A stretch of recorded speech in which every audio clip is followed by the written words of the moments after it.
What's up, guys? How you doing? It's Ruben with Help Find the Others. Hope everyone's staying safe, staying sane. It's a crazy world out there right now. Crazy times.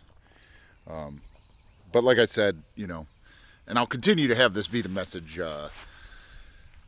as we get through this all together, that, this is a turbulent time, but I see it as an opportunity, as a learning experience and a jumping off point for some serious growth for the world and just anyone who chooses to make it that. We can look at this situation through the eyes of fear or the eyes of hope, and I choose to use the eyes of hope, and I hope that everyone that follows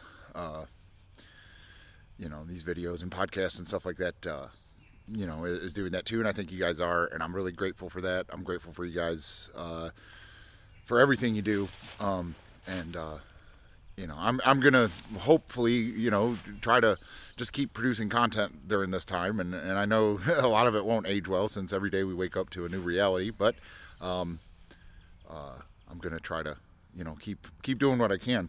I don't know if by the time I post this, if our podcast episode with Dr. Richard Waterloo will come out, but we get into some more weird thinking about what could be going on here, a little bit more conspiracy theory.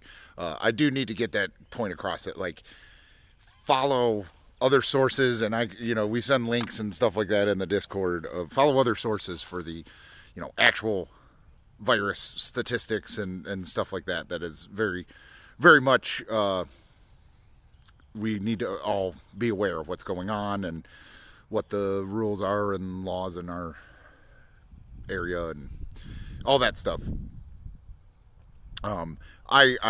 Anything I say during this time and any content I produce, I do not mean to undermine, CDC recommendations.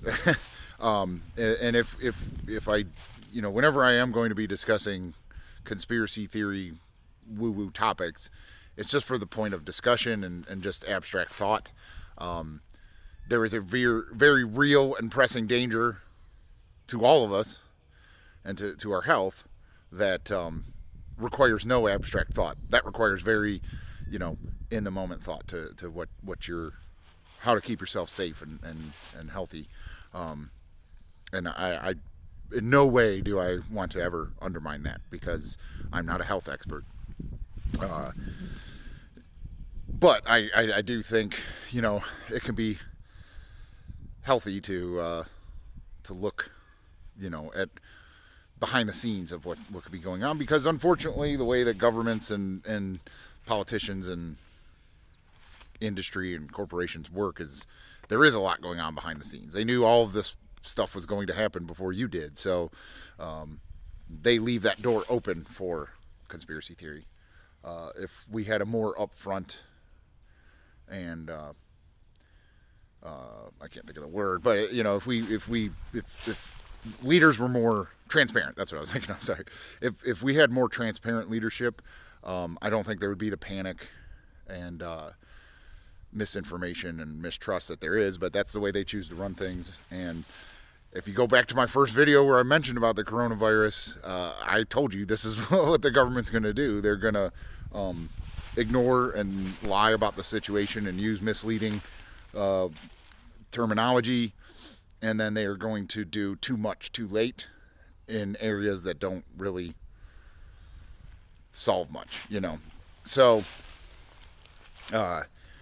as far as the whole lockdown quarantine kind of thing, we're at that point now that's what we need to do. Anything I say, I don't want to undermine that. We have to do that. You have to take that seriously. I mean, I'm working, but I don't really contact people. I mean, there's no coronavirus out here, right? I don't contact people. I've stopped eating out for lunch and going to restaurants and, stuff like that. I mean, I'm taking the quarantine seriously. I do reserve the right to, take a hindsight as 2020 approach of we shouldn't have got to this point. If you look at the numbers, South Korea took the test and quarantine, or test and self-isolate kind of thing they tested 30,000 people a day from the get-go as soon as it broke out in China. And you know, right now there's half as many confirmed cases in the entire country of South Korea as there is in just New York City in the United States. To where the United States took the "it's not that bad, this is a political hoax, blah blah blah" angle, and then once they realized that that was a stupid approach, then they're like, everyone get in their house, you know. And so I reserve the right to criticize that, but I also don't want to like get any message across that you shouldn't be paying attention to that.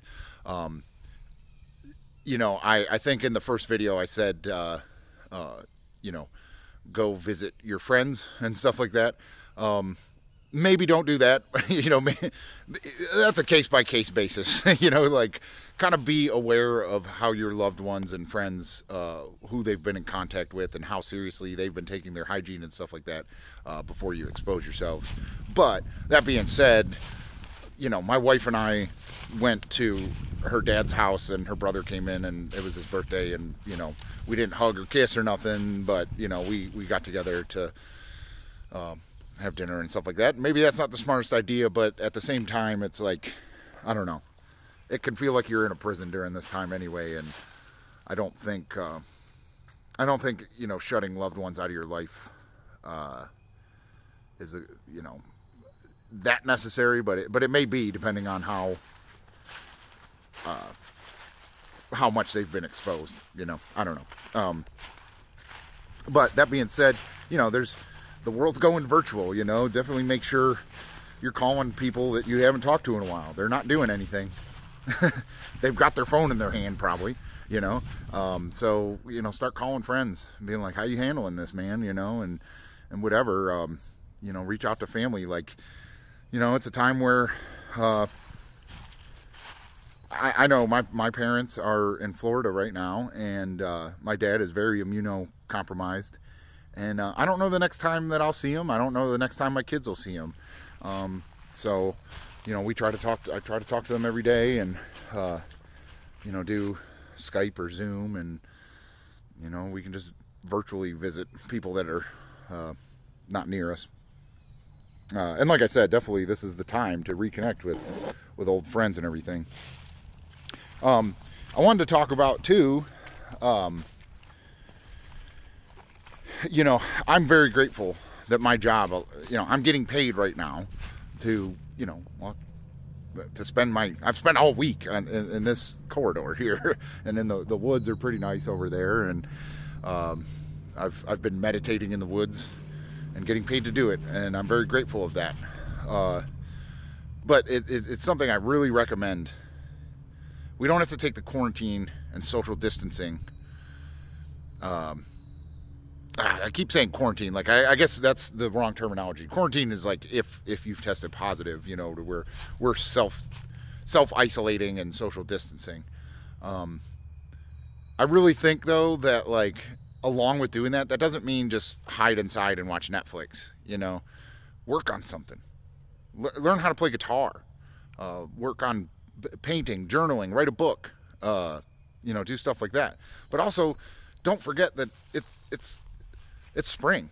We're you know, it's going to be nice to be outside. If you go walk your dog, you know, you're not, and you know, still social distancing. Like, you could be outside. It's just being around large groups of people, or people that could possibly be infected, that are the problem. But that being said, play it safe with the 6-foot distance rule and no shaking hands and stuff like that.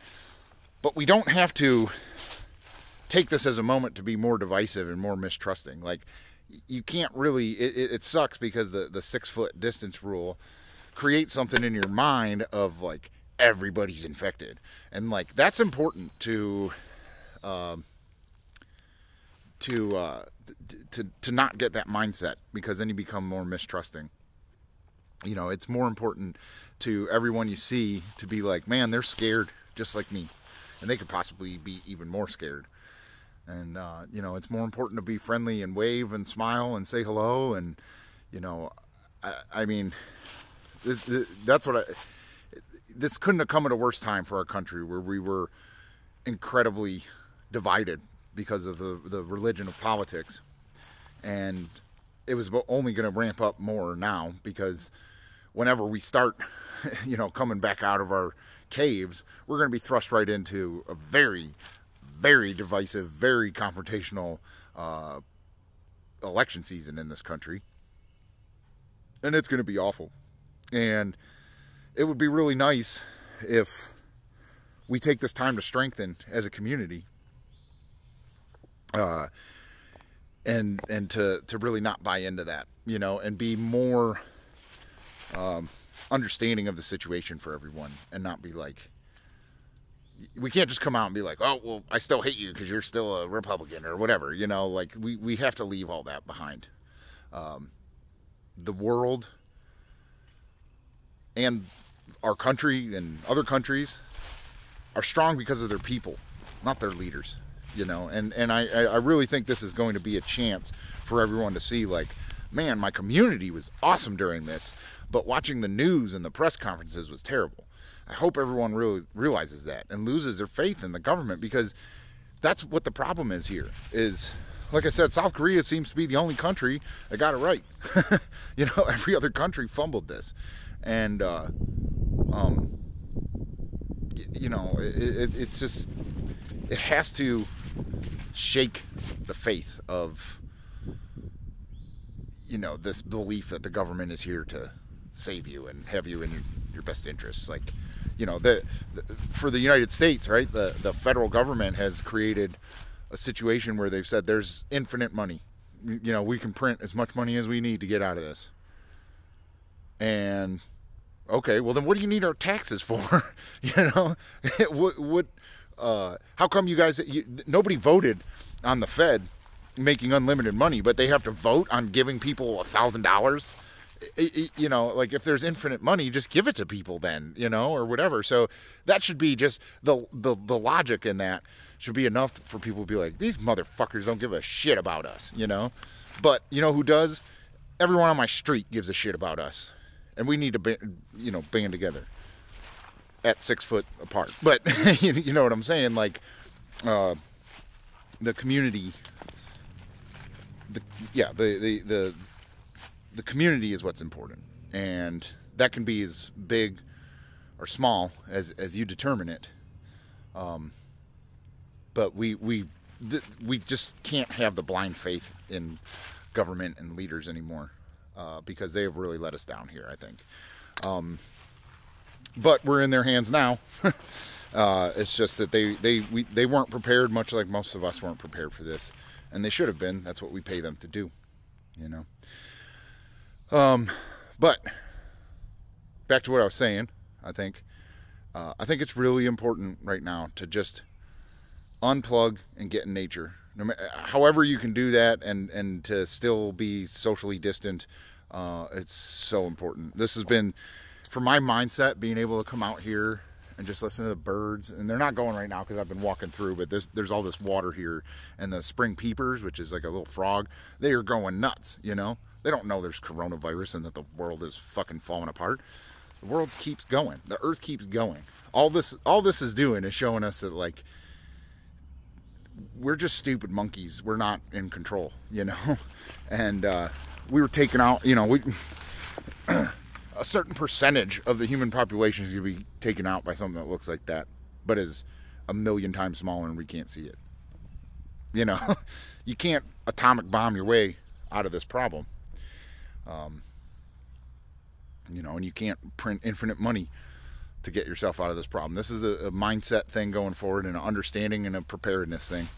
And we weren't ready, and I hope this is a wake-up call. But yeah, I don't know. Just get outside, get into nature right now. Leave your phone at home 2 hours a day and go walk, go find woods, explore something. I think it's really important to do right now for your mindset, because it's really, really helping me. And I see even, my loved ones and friends and family that aren't doing that, and they're just hooked up to their phone, just in the fear machine. They aren't doing as well as I am. And I really, I'm grateful that I get this opportunity to just unplug every day and get paid for it, you know. I mean, I have my phone now to do the video, but I usually leave it in the car. I did want to show one thing. This doesn't really relate to anything, but if you see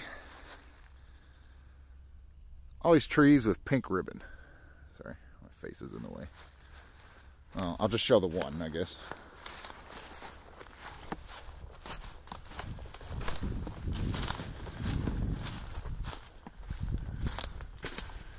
So, I mean, if you can see how big that tree is compared to me, this is a monster tree, right? So, there's about 30 or 40 of these. They're dead. They're catalpas.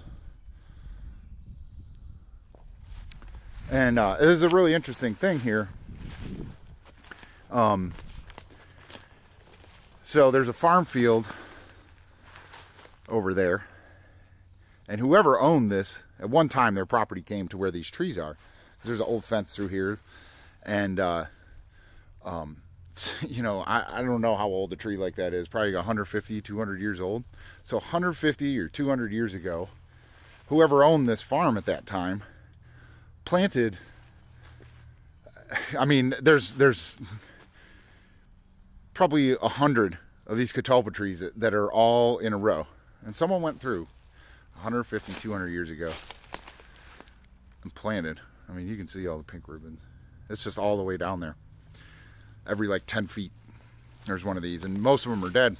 And so, like, my job is to measure them and see if they could hit there's a power line. So that's what's in this corridor that I'm going after.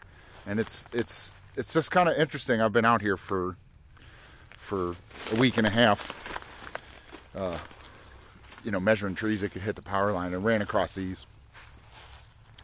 It's just interesting to think, you know, that, yeah, 150 years ago, some farmer and his son or his boys or neighbor or whatever planted all these trees as a fence row, and, you know, looked at it and said, you know, this is going to be here forever or whatever, you know, and then now, you know, some jerk off in a hard hat is putting pink tape around them, and then in a couple months someone's going to come by with a chainsaw and cut them down. You know, it's just kind of like the, you know, temporary nature of life. You know, like how many generations from the guy who planted these trees have passed, and do they still own this land? Do they live out of the state? You know, that they all die in the Spanish flu? I don't know. You know, it's kind of interesting, and that's where my mind goes when I'm working. You know, I mean, I'm obviously focusing on the trees, but I'm not just like, oh, here's another catalpa. Oh, here's another catalpa. Oh, here's another. I'm like, oh, well, let me see what's going on here, and then realize, you know, oh man, and just start thinking on that. So that's pretty cool. I don't know how I can relate that to what I was talking about, but I just thought it was a cool idea and cool thought process I've had while working out here. Yeah, I don't know. I guess that's all I got. That's probably not the best one of these at work videos I've done, but definitely the main message I wanted to get across was that this too shall pass. And I think the healthiest thing for us all to do for our mindset during times like these is to unplug and reconnect with the earth and nature as much as we can, because it's all we got right now. You know, and like, I don't know. I think it's important because there's just so much fear and crap going on. So stay safe, stay sane, stay weird. Thanks for helping find the others.